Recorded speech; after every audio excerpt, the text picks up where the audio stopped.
Jai Gajanan, Ganeshaya Namastubhyam, Herambaya Ekadantini, Swanandavasine Tubhyam, Brahmanaspataye Namaha.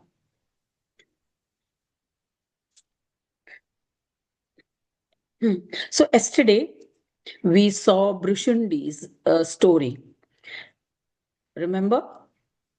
We had seen the story of Bhrishundi, who because of he was actually a thief, a very sinful thief, having looted a lot of people, robbed of their wealth, even killed many people. He was one of the worst sinners, but he was redeemed because of luck and by him having dipped into a pond which was blessed, and so his sins started melting, and then he was blessed with the presence of Mudgal Rishi, who gave him the mantra, and which he chanted for a long long time, and he was blessed with the presence of with the vision of Ganesha himself.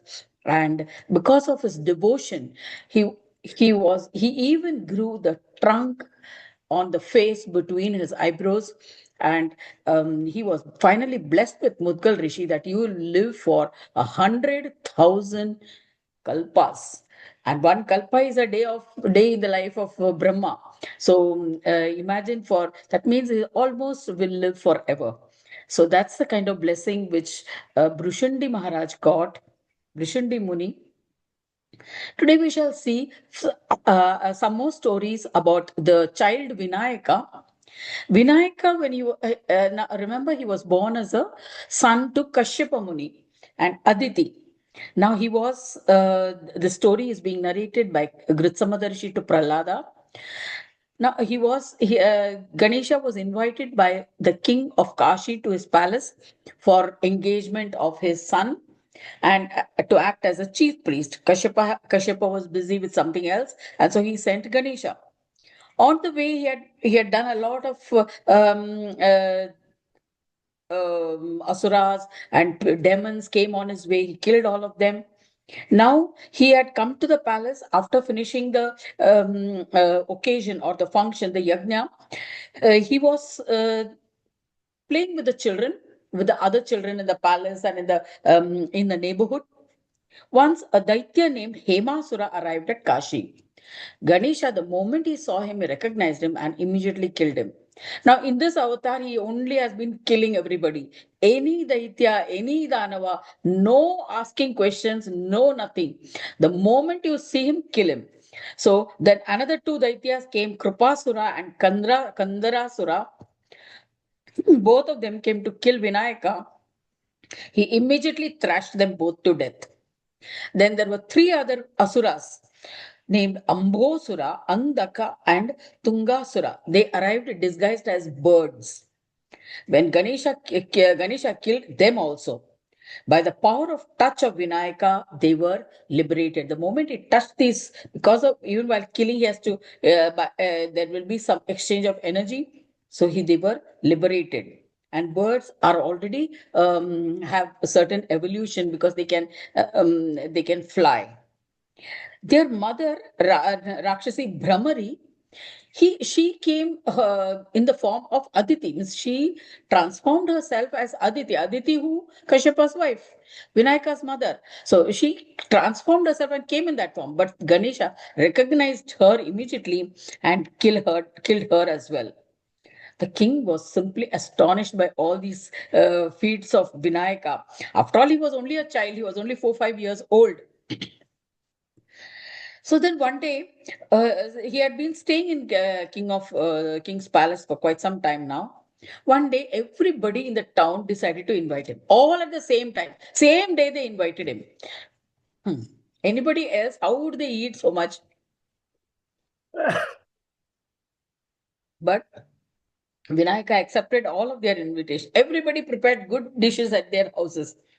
In that village, in one village in that kingdom, there was a very old and poor person, Shukla. He was living in abject poverty. They just were living in hand to mouth existence. His wife, Vidruma, she was very devoted to her husband. and she served him a lot. And whatever he used to bring by Bhiksha, she used to cook food and give it to him, and they used to eat together. And that day, they again, whatever the alms they got, they decided to entirely give it to Vinayaka. So she prepared good dishes with that. First, she cleaned the house with cow dung and water. Today, Vishuddhi is not good. Hmm. So the Mahamuni Shukla, he gathered darba grass and he prepared a sort of a canopy in front of his house. His wife prepared a good bhakri with that atta which he had brought by begging and by bhiksha. Then she cooked a little rice and made a thin kanji like thing, porridge. And Shukla managed to get some oil, although that to spread over the bhakri. She had cooked for Ganesha with great devotion. She had also plucked avla as mouth fresheners. So imagine little care she took for all, for whatever the minimum, bare minimum, they themselves had bare minimum. But with such devotion, she prepared a meal in welcome of Vinayaka. At the king's palace, now Vinayaka had already left the palace for going around for Bhiksha, for going around to all the people's houses in the town. At that time, Sanat Kumara, Sanaka and Sanandana came there to the palace. But they found that Vinayaka had already left. He was not even bothered to meet Gani, to meet them. So they were a bit angry, but they said, okay, we'll go to the river and have a bath and come by that time. So Vinayaka first went to the Shukla's house. He had whatever they offered him. He blessed them and he blessed them with complete prosperity. Immediately, the house was transformed into a nice big residence. After that, Vinayaka went to one by one after the other. He ate so much. Sanaka and Sanandana was pursuing him. They were after they had a bath in the river. They started following wherever this Vinayaka is going. They were surprised how he was attending to to every household he was visiting. They felt disrespectful, but then after some time when Vinayaka came into his true form, means now this Vinayaka, he was a small child, remember, as king of Kashi also in Kashi's king palace, also Kashi king's palace also, he was like a small child. But when he saw Sanaka and Sanandana, he immediately took the form of that of Ganesha, Ganapati, and they bowed down immediately. And Vinayaka imparted the knowledge of Ganesha knowledge to them, and he also blessed them. Then they left. The king of Kashi was not aware of all this. The king of Kashi knew that Vinayaka was born, Ganesha's Amsha, as an Amsha form, has been born as Kashyapa's and Aditi's wife. But then he was able to manifest himself as Ganesha as and when he pleased. So King of Kashi then finally came to pick him up, and he had been wandering around, going to from house to house. So he sent for a palanquin and brought him back to the palace. And on the way, again there were some daityas who came in the form of lightning. Two daityas, they came in the form of lightning and tried to obstruct his palanquin. He immediately caught hold of their head and killed them.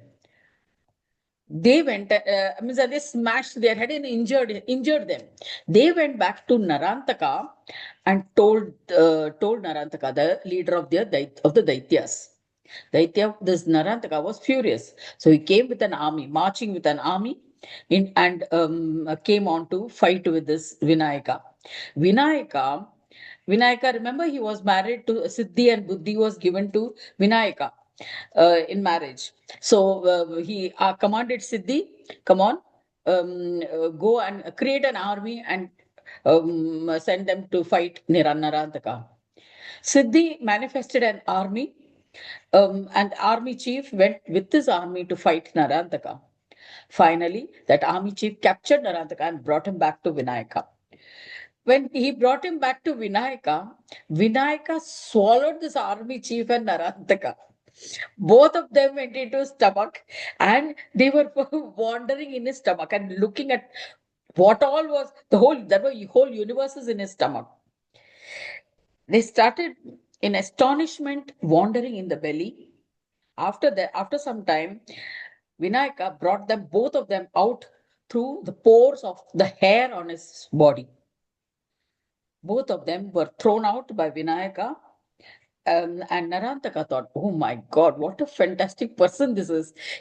Seems to be unbelievable. He's not a small child or anything or normal person that we thought. He seems to be something out of this world. So better to he must definitely be greater than Brahma only. Like he's Brahma means the Brahma Deva to whom Narantaka worshipped for getting the boons. But this is someone greater than him. So so if I surrender to him, I shall be liberated. So it is better to die in his hands than then I will be totally liberated from this world. Instead of waging a war against him, he felt like dying at his hands.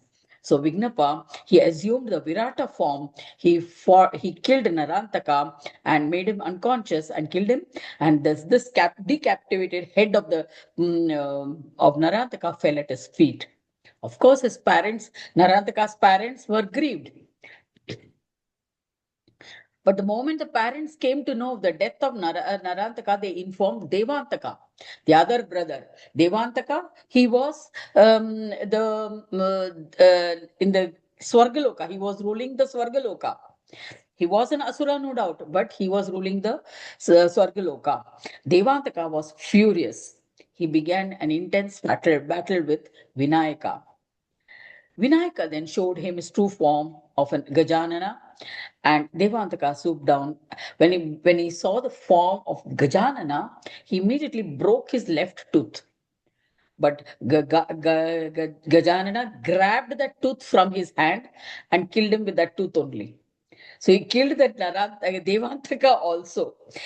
So while the ecstatic devas and all of them were looking at all this, what is going on, this battle between Devantaka and Gajanana, Vinayaka returned to Kashi after this whole battle and of all these episodes of killing so many Rakshasas, just smashing them into pieces. He came back to Kashi along with the king. Thereafter, the Lord of the Devas happily conducted the sons. He had come for the son's marriage ceremony. So the first day they had finished the engagement. Now they conduct the marriage ceremony of the king of Kashi. Vinayaka then return to Kashyapa's ashram. This Kashi king then constructed a temple. He made an idol of Dundi Vinayaka, and he prepared a temple in his honor and was worshipping Vinayaka. Vinayaka returned to Kashyapa Muni and Aditi, and now he says Vinayaka tells Kashyapa Muni, now my work in this incarnation is over, so I want to go back to Swananda Loka. So after doing all of this in less than 6 years, six maximum 5 6 years, he took leave of Kashyapa Rishi and Aditi, and he returned back to Swargaloka. Aditi and Kashyapa Rishi, they prepared an idol of Ganesha and installed an idol and worshipped him, and felt blessed that they were blessed with Ganesha as their son. We continue the story of Vinayaka in this is the incarnation. Although he returned to Swananda Loka, but he also once again during the same period in this Kruta Yuga, he also incarnated as son to Shiva and Shakti. Of that story also, Grutsamada Rishi continues narration to Prahlada. So he says there was one Asura, there was a Daitya king named Shakuni. Means, see, at that time, all this Devantaka, Narantaka, all the Asuras were ruling. Asuras were ruling all over the place. Means whether they were, even the Swargaloka they were ruling, earth also they were ruling. So there were a number of Asura kings. One Asura king was there, Shakuni. He had a son named Durmati. And this Durmati was a huge mountain like body he had. He was a huge asura, and he had accepted Shukracharya as his guru. And with the mantra diksha from Shukracharya, he had gained many powers. And with all those powers, he had conquered the entire earth. He conquered all the three worlds: Swargaloka, Nagaloka, the Patal Loka, all of the worlds. So when he had conquered and he conquered how? He by praying to Shakti. Shakti, the mantra that he got from Shukracharya was on Shakti. See, remember in earlier also, Shakti was the deity of worship. So that Shukracharya, in this particular incarnation, Shukracharya had given the worship of Shakti as Shakti's mantra diksha to these asuras.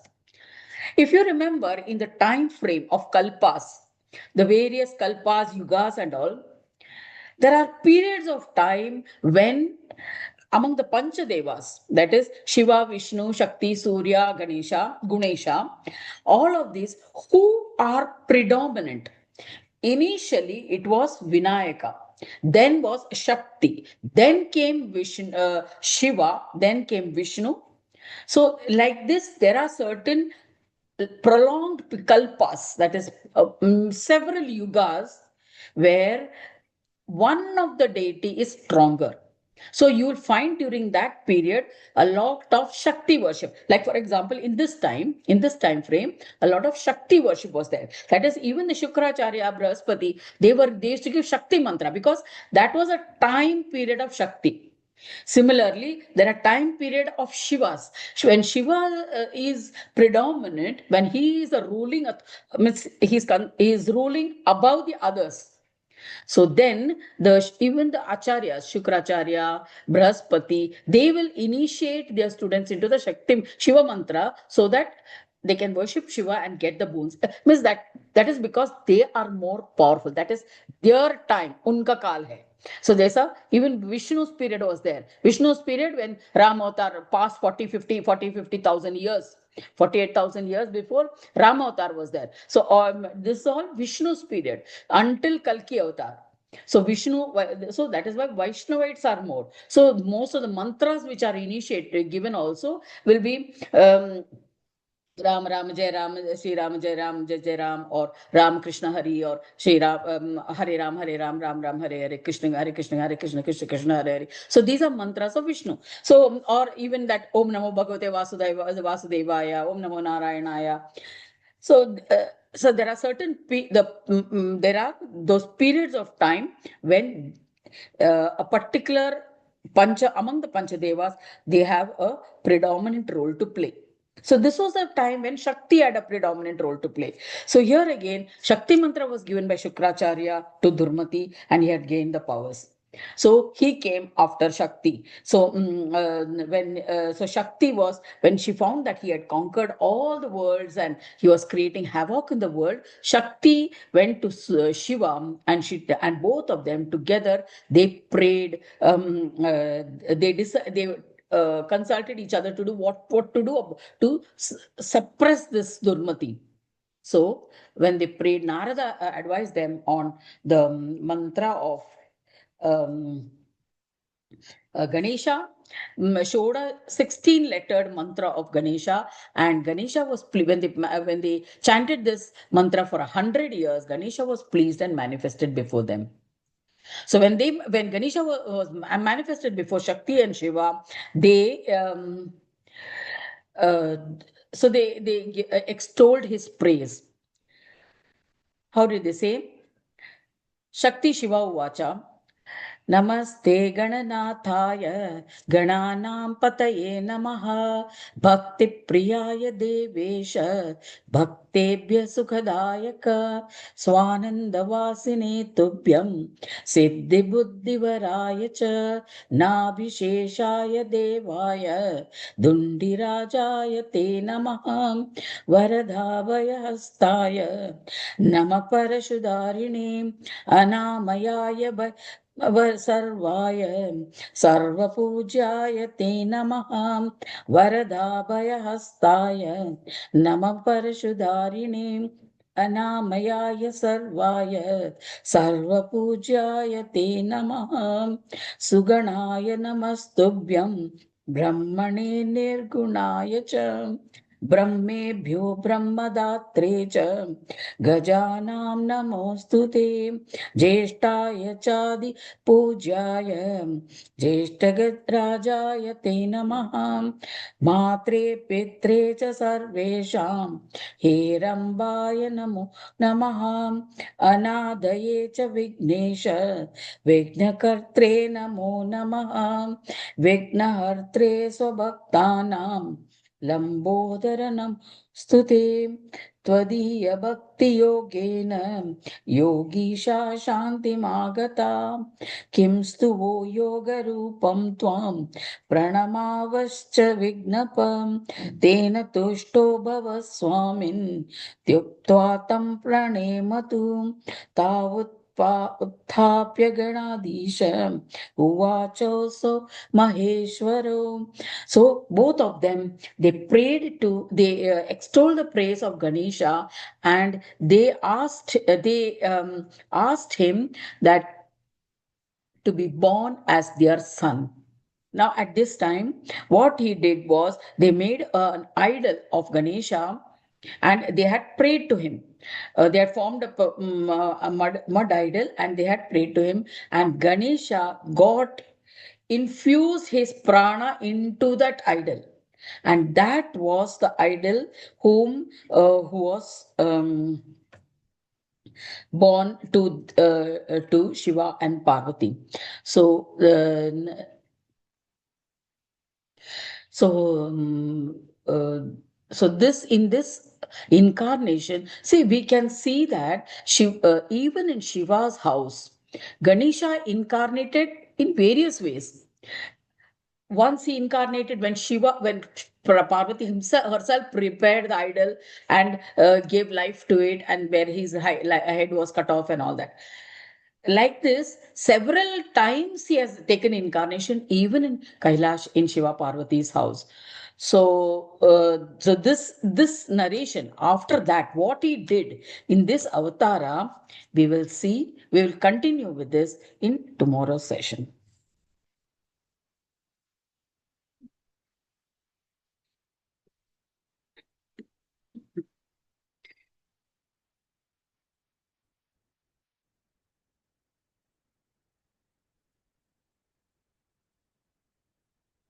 Let us meditate for some time,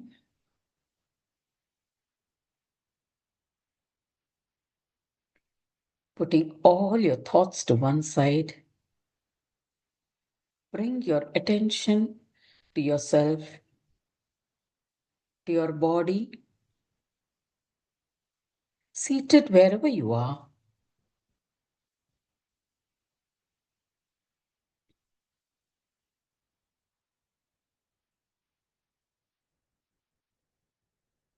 See that your feet are firmly planted on the floor,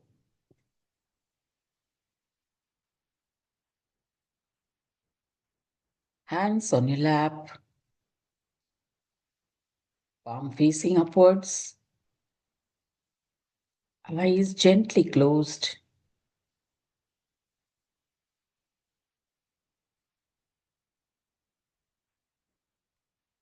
Bring your attention to your breathing.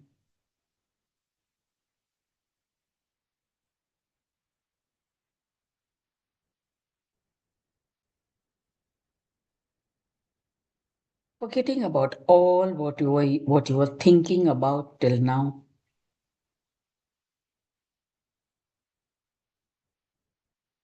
Bring your attention to your breathing.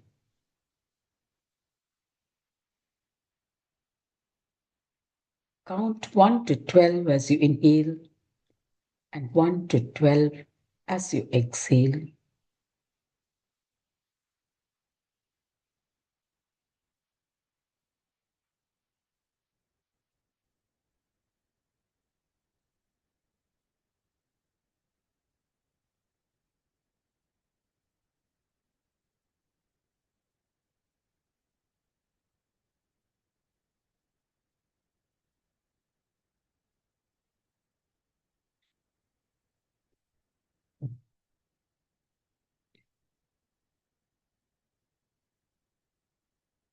Make your breathing rhythmic.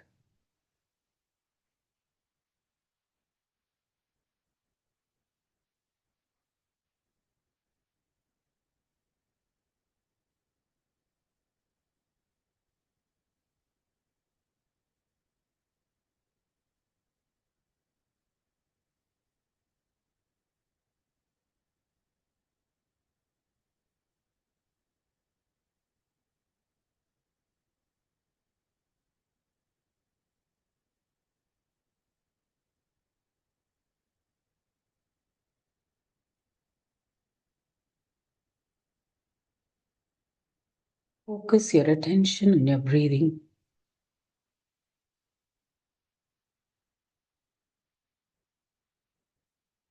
If any other thought comes, just allow it to go.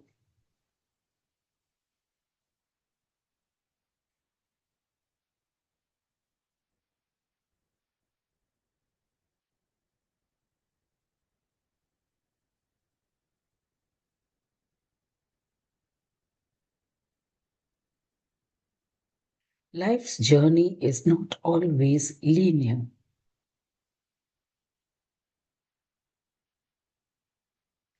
We often think that we have a certain path to follow, as determined by our teachers or as determined by our parents or our spouse.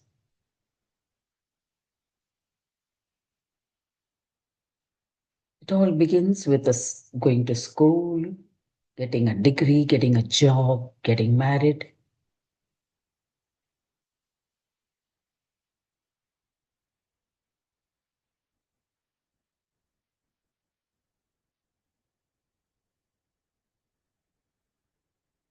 A general outline of the journey of life is predetermined in our minds by the environment in which we grow or the society where we belong.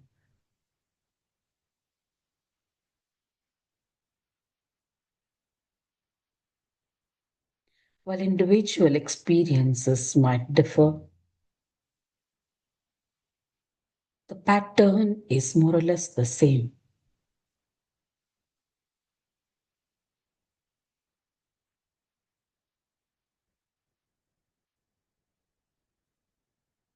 This goes on for years until a disruption occurs. This was so for over 5,000 years. Then, with the invasion of the Mughals and the rule of the Mughals in this country, there was a disruption.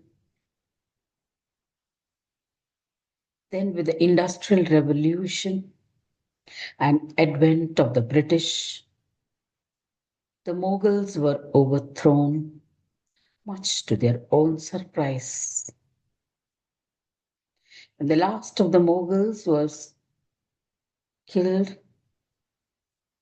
The army that attacked him was just 25 Britishers. It was not a huge army. The last monarch at Delhi was thrown out by mere 20 group of 25 people. But the entire empire came down like a pack of cards.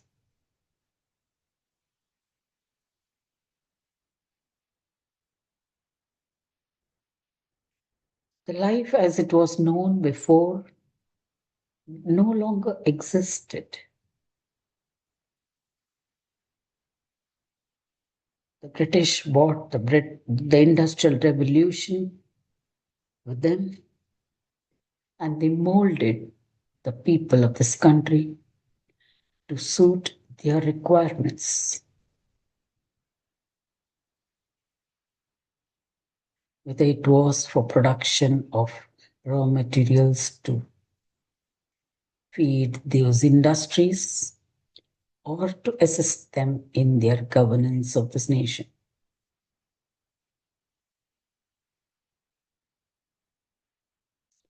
So, what went on for thousands of years suddenly disrupted to a change in lifestyle and plundering by the invaders,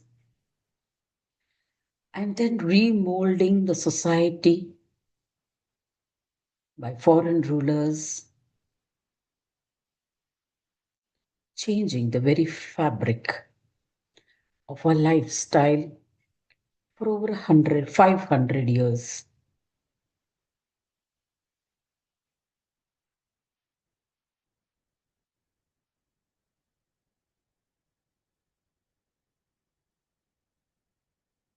Even in the last 100 years, life was more or less, in the last 100 years, the first 50 years, we can say life had slowed down or slow compared to what we see now. Until the 60s, there was a fixed pattern which was predictable.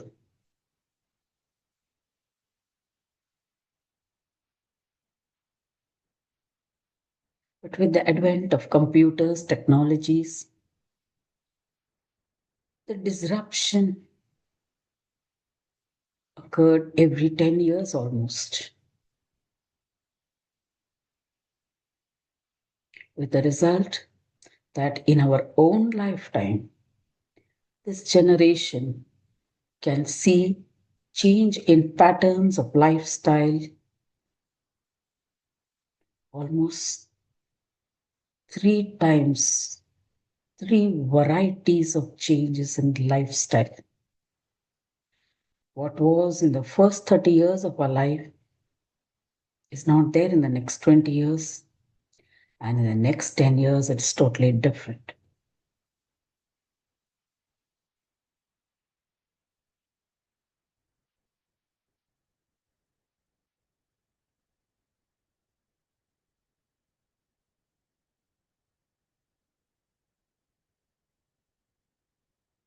And this impact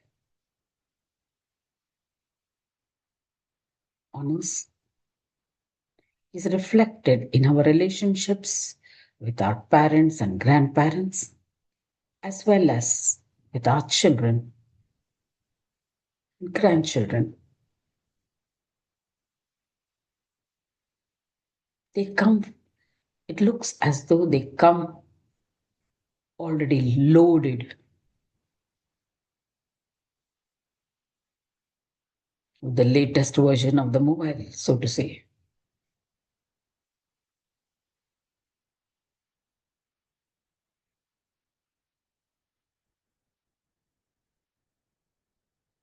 So, what we learned, we are unable to pass on because they have been birthed into a different environment.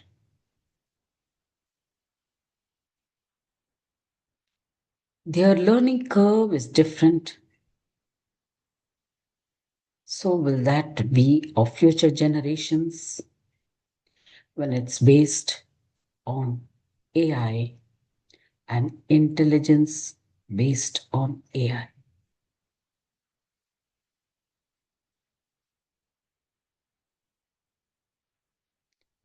So, we can consider ourselves almost ancient.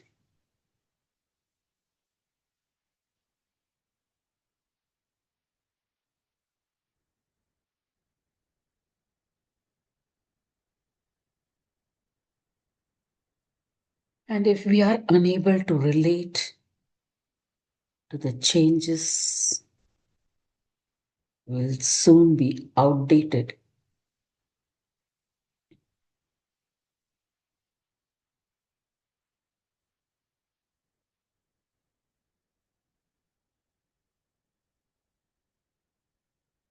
Humanity is catching up. At the same time, 80% is still in the old school.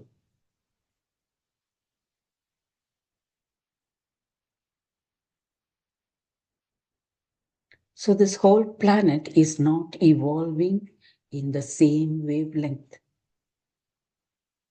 There may be 1% who have already evolved beyond human being. There may be a vast majority who are still in the 18th century.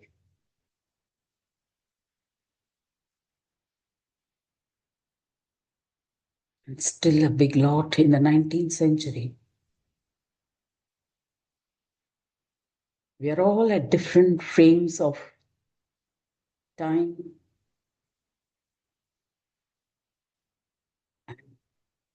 cultural and civilizational development.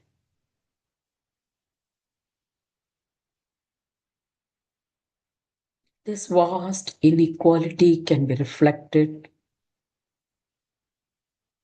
in the incomes, lifestyle, growth, habits, behaviors, culture, communication, relationships.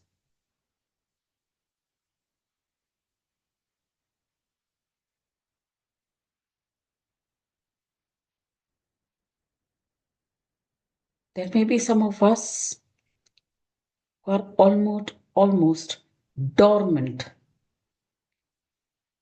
insensitive to the changes around them.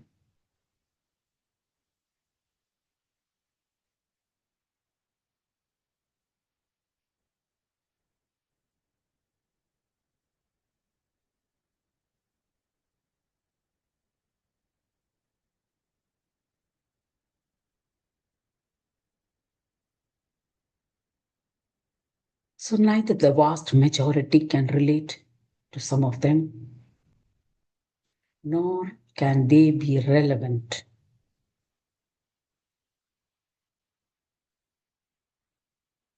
It's just that they are stuck in some other time frame.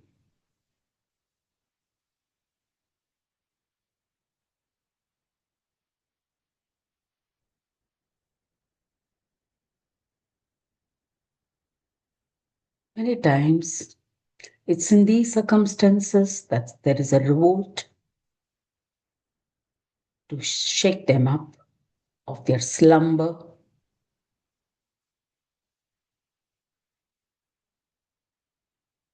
more so if they occupy the position of governance.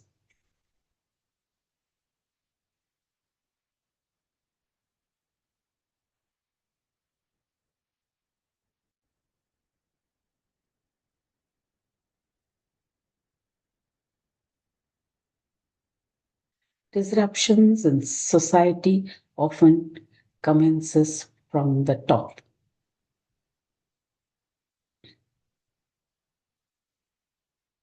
Disruptions happen from the top while revolutions happen from the bottom up.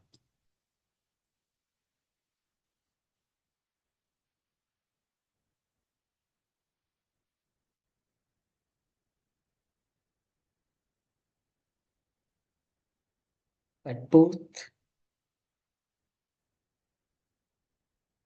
bring changes which cannot be avoided.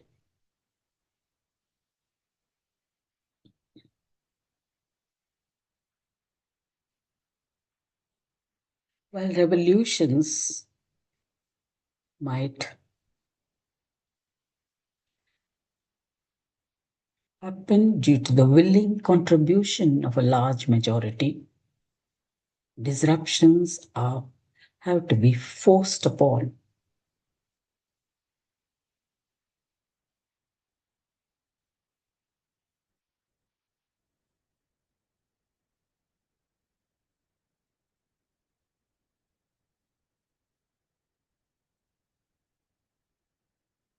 Disruptions might originate even from the top to the bottom, due to application of force, power.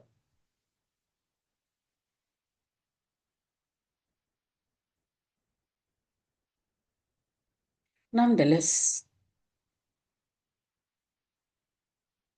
times are changing and changing fast.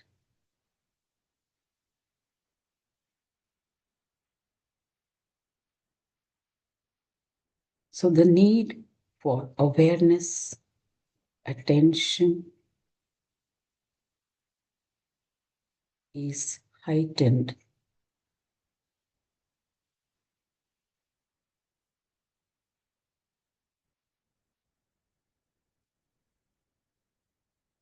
While changes are happening on the action side, awareness can only happen when we are silent.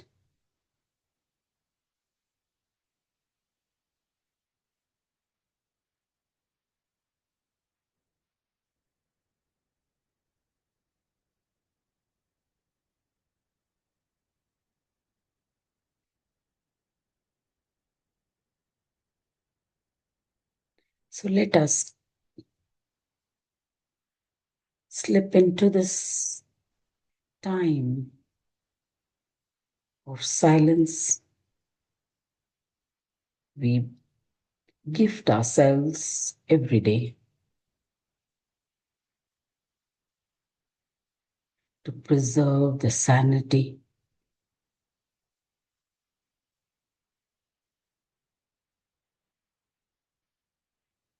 in the wake of the flurry of activity all around us.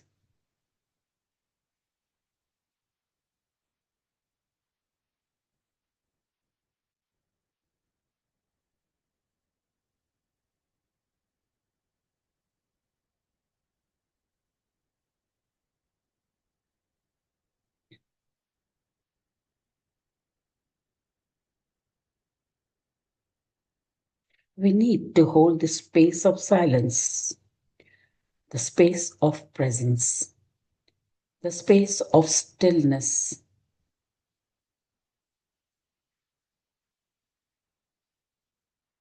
so that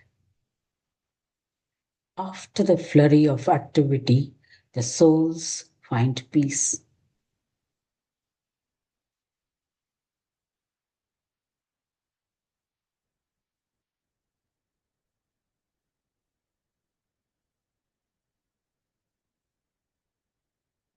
Remember, this too shall pass.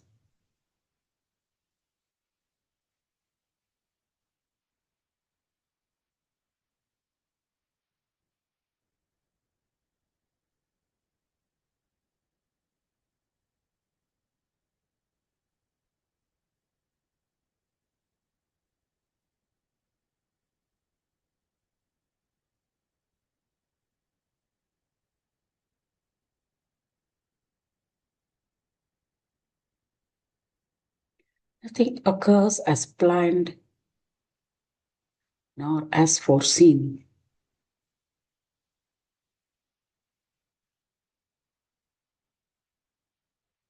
So, there's a need all the more for being vigilant, alert, present.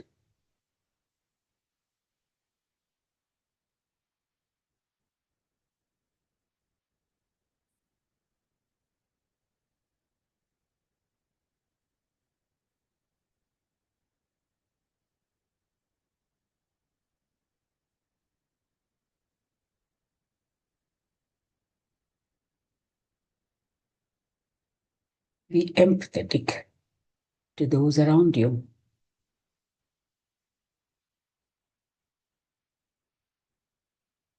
Share the love.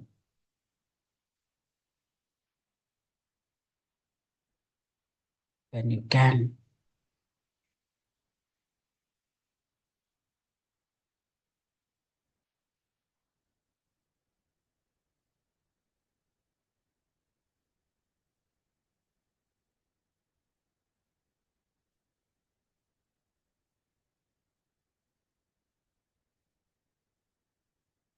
We all need an understanding.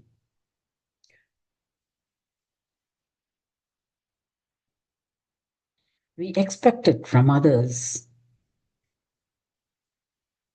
but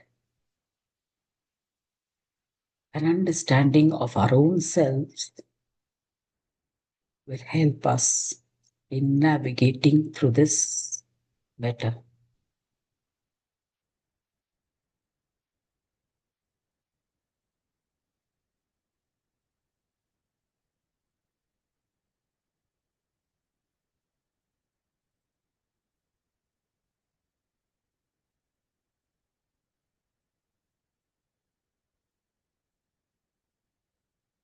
Come back to your breathing.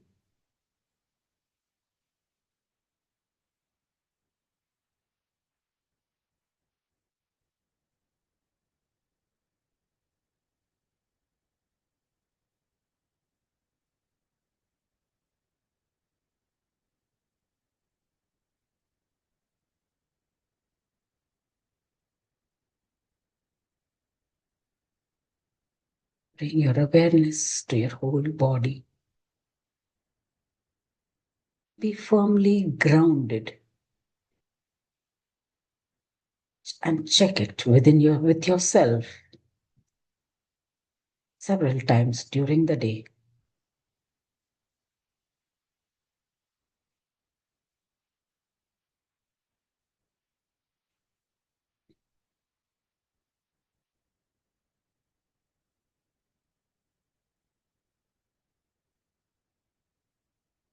Slowly wriggle your fingers and toes.